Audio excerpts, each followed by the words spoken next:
You know, I get a lot of emails about actions of rods and what should I buy. And I tell people, really, you buy the rod. It's so simple when you look at it and it goes, yeah, it says light, medium, medium, then you've got medium, heavy, and heavy.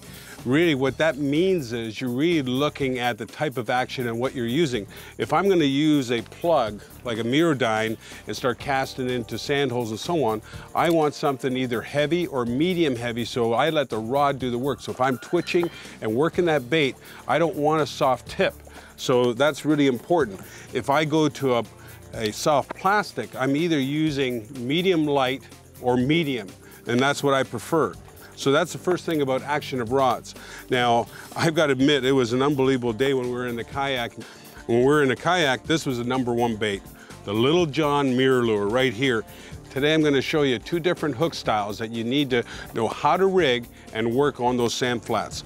And you can see right here, that's a little, almost looks like a little bit of a spring. What you want to do is take the hook and center it into the Little John and move it down, okay, in the center of the body, and then come through.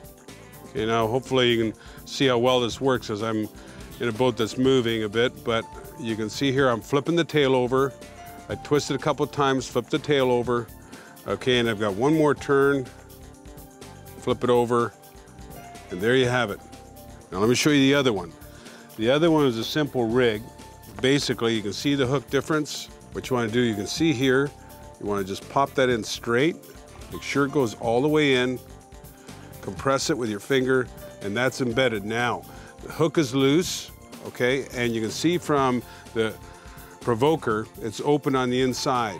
All right, so what I'm gonna do is take that hook, make sure it's not hooked up, that it's free to go, and all I'm gonna do is take that hook, I'm gonna compress the bait a bit, and I'm gonna thread it through just so it's inside. So what you wanna make sure is if you can have that hook exposed just a little bit, but normally I don't if you're trying to fish weedless.